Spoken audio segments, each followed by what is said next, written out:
오늘은 왜 여호와의 날, The Day of the Lord를 안 믿는 것일까에 대하여 말씀드리겠습니다. 여호와의 날, 예수님 재림의 날은 대다수 95% 이상의 교인들은 아주 먼 훗날의 일로 생각합니다. 예수님의 재림을 안 믿는 이유는 무엇이라고 생각하시나요? 그 이유 중에 하나는 마음 깊은 곳에 소금 기둥이 된 롯의 처같이 세상을 사랑하는 마음이 깊이 자리 잡고 있기 때문입니다. 먼저 여호와란 말뜻에 대해서 잠깐 알아보겠습니다. 첫 번째로 출애굽기 34장 6절 7절에 여호와로라 여호와로라 자비롭고 은혜롭고 노하기를 더디하고 인자와 진실이 풍성하신 하나님이라. 인자를 천대까지 베풀고 악과 과실을 용서하리라. 그러나 벌을 면제하지는 아니하고 아버지 악행을 자손 3, 4대까지 보응하리라 란 말씀이 있습니다. 사랑과 공의의 하나님에 대해서 말씀하시면서 무한하게 사랑하지만 죄에서 돌이키지 않는 불의한 악인은 반드시 심판하신다는 말씀입니다. 두 번째로 여호와는 언약하신 말씀을 지키시는 신실하신 하나님이란 신명이기도 합니다. 하신 말씀을 그대로 이루어지게 하려면 전능하신 능력으로 모든 사건을 또 상황을 주관하셔야 합니다. 즉 여호와란 말뜻은 모든 일의 주인, 주권자란 뜻입니다. 세 번째로 구약의 여호와는 신약의 예수님과 같은 의미입니다. 요한복음 1장 1절에서 3절까지 태초에 말씀이 계시니라 이 말씀이 하나님과 함께 계셨으니 이 말씀은 하나님이시니라 말씀하고 있습니다. 곧 말씀이신 예수님, 말씀이신 여호와를 말씀하고 있는 것입니다.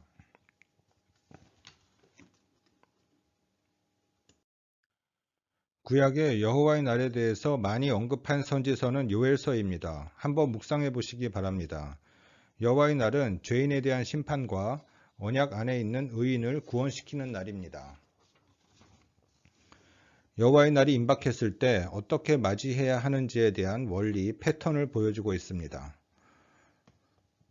요엘서 1장, 2장은 언약 백성인 이스라엘이 죄악에서 돌이키지 않음으로 인해 심판이 행해지고 메뚜기 재앙에 따른 가뭄, 경제적 기근, 장차 올 바벨론 또는 아수르 등 적군에 의한 침략으로 인해서 이스라엘 나라가 멸망할 위기에 처했으니 금식하고 회개하고 하나님께로 돌이키라는 말씀입니다. 또 돌이킨 백성에게는 곡식과 새 포도주와 기름을 주셔서 육적인 회복 및 또 성령을 부으셔서 영적인 회복을 시키시겠다는 말씀이고 제3장은 애굽 에돔으로 상징되는 하나님을 대적하는 나라 백성은 다 심판하셔서 정리하시고 언약에 신실한 유다의 백성은 영원히 하나님이 거하시는 나라가 되게 해주시겠다는 내용입니다. 이외에 구약에서 요엘서 외에도 이사야, 에스겔, 아모스, 스가랴 선지서에 여호와의 날에 대해서 선포하고 있습니다. 신약에도 곳곳에 여호와의 날에 대해서 말씀하고 계십니다. 베드로후서 3장 10절에 주의 날이 도적같이 오나니 그 날에는 하늘이 큰 소리로 떠나가고 물질이 뜨거운 불에 풀어지며 땅과 그 중에 있는 모든 일이 드러나리라 말씀하고 있고 사도행전 2장 20절 주의 크고 영화로운 날이 이르기 전에 해가 변하여 어두워지고 달이 변하여 피가 되리라. 데살로니가 후서 2장 3절 주의 날은 먼저 배교하는 일이 있고 저 불법의 사람 곧 멸망의 아들이 나타나기 전에는 그 날이 이르지 아니하리니 말씀하고 있고 데살로니가 전서 5장 2절로 4절에 주의 날이 밤에 도둑같이 이를 것이고 평안하다 안전하다 할 그때에 임신한 여자에게 해산의 고통이 이름과 같이 멸망이 갑자기 그들에게 임하리라고 말씀하고 계십니다. 그러나 빛의 아들 깨어있는 성도들에겐 도둑같이 임하지는 않는다고 말씀하고 계십니다. 요한계시록 1장 10절에 요한은 주의 날에 성령 안에 있었다는 말씀이 나오는데 주의 날은 주일 또는 여호와의 날로 해석될 수 있습니다. 특별히 요한계시록 6장에서 아마겟돈 전쟁 시 예수님의 지상 강림으로 맞춰지는 19장까지 이 기간이 7년 환란기의 기간입니다. 이것도 또한 신약시대의 끝을 알리는 여호와의 날이란 기간입니다. 요한계시록 6장 이후에는 요엘서와 같은 패턴으로 죄와 악인, 사탄에 대한 그런 하나님의 크고 준엄한 심판과 또 언약 안에 있는 의인들을 향한 구원과 예비하신 새하늘과 새 땅, 새 예루살렘에 대해서 예언하고 계십니다. 지금 전능하신 주 예수님께서는 여호와의 날, 예수님의 재림의 날과 관련하여 무슨 일을 하고 계신다고 생각하십니까? 예수님의 입장에서 앞으로 가장 중요한 날이 여호와의 날입니다. 바로 새로운 시작을 위해서 알곡과 가라지를 가르고 가라지는 불에 태우시고 알곡은 천국 곳간에 들이시는 전환점이 되기 때문입니다. 내 아버지께서 이제까지 일하시니 나도 일한다 하신 요한복음 5장 17절 말씀처럼 어제나 오늘이나 영원토록 동일하신 예수님께서는 지금도 주권자로서 여호와의 날의 완성을 위해서 전 우주와 전 세계를 다스리고 계십니다.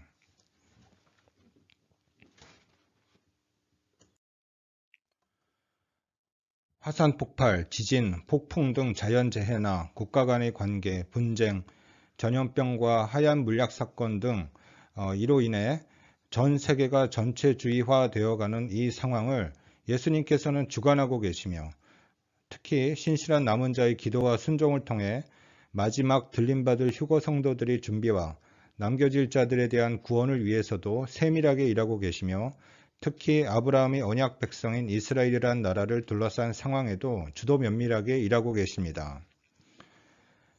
그렇다면 하나님과 우리 믿는 자의 대적인 사탄, 마귀, 루시퍼, 뱀, 용이라 불리는 이 악한 세력은 무슨 일을 하고 있다고 생각하시나요? 사탄은 자기가 불못으로 들어가야 할 때가 몇 년 안 남았다는 것을 알기 때문에 더욱 많은 사람들을 지옥에 보내기 위해 영적, 육적으로 도적질하고 죽이고 멸망시키는 일을 하고 있습니다. 구체적으로 글로벌리스트라고 불리는 미국의 슈퍼리치들, 금융 권력들, 정치 지도자들을 통해서 하나님을 대적하는 일을 하고 있습니다.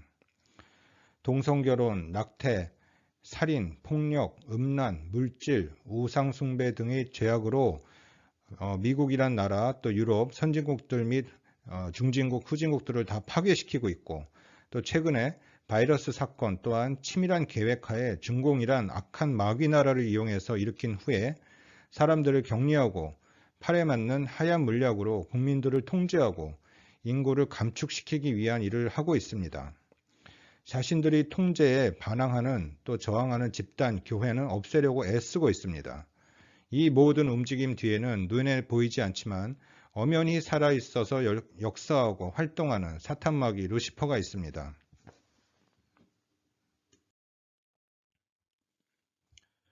그러면 주님의 공중 재림 전까지 우리는 어떻게 해야 하나요? 우리가 만일 1년 또는 3년 뒤에 이 세상을 떠나서 천국으로 가야 하는 날짜가 정해졌다고 가정해 보시면 세상적인 것들에 대한 미련이 없어지고 남은 시간 동안 천국에서 같이 있을 일들을 할 것입니다. 먼저는 마태복음 25장 들림받는 5처녀와 같은 성령 충만한 믿음의 상태를 유지하고 언제든지 영적으로 들림받을 준비를 하고 깨어 있어야 하겠습니다. 내가 영적으로 깨어 있는 건지 아닌지 신부 믿음인지 아닌지는 주 예수님께 기도로 여쭈어 보면 예수님과의 교제가 있는 분이라면 알게 하실 것입니다. 그리고 깨어있는 신앙을 유지한 믿음의 성도는 주변에 잠자고 있는 성도들을 깨우고 불신자들이 영혼 구원을 위해서 힘쓰는 일을 해야 할 것입니다. 곧 이 세상은 선진국을 비롯한 각 나라들이 점점 더 국민을 통제하고 자유를 뺏고 전체주의 국가처럼 만들어 갈 것이고 중국 바이러스 및 하얀 물약 사건으로 더욱 많은 사람들이 죽어갈 것입니다. 경제는 하이퍼 인플레이션으로 통화 가치가 하락하고 붕괴되면 종이화폐가 없어지기 때문에 사단의 앞잡이들은 벌써 비트코인 같은 전자화폐 시스템으로 리셋할 준비를 하고 있습니다. 이렇게 되면 요한계시록 13장 후반부에 나오는 666표, 짐승의 표인 마이크로칩을 피부 밑에 받게 해서 이 표를 안 받은 사람은 경제활동을 못하게 하는 제도를 시행할 것입니다. 그리고 정치, 경제, 사회 혼란은 더욱더 가중될 것이며 이 혼란한 상태를 수습할 독재자인 멸망의 아들 적그리스도의 출현을 사람들이 바라게 될 것입니다. 그 사람이 지금 우리가 사는 이 시대에 미국에 살고 있다고 많은 예언가들이 말하고 있습니다. 결론입니다. 여호와의 날, 예수님의 재림의 날은 신실한 신부 믿음의 성도들에겐 희망과 기쁨의 날이 될 것이지만 항상 하나님을 대적했던 악인들과 악한 나라들에겐 멸망의 날이 될 것입니다. 이 여호와의 날이 너무도 가까이 와 있습니다. 마태복음 24장 35절 천지는 없어지겠으나 내 말은 없어지지 아니하리라 한 말씀처럼 사람들이 집착하고 소유하고자 하는 세상적인 돈, 명예, 권력, 부동산 등은 결국 곧 있을 7년 환란기 동안에 순식간에 없어질 것입니다. 우리나라의 화려하고 멋있는 대형 교회들 역시 외형적인 건물들은 다 무너질 것입니다. 오직 주님의 말씀과 믿음, 소망, 사랑만이 영원할 것입니다. 곧 다시 오실 예수님을 찬양합니다. 마라나타.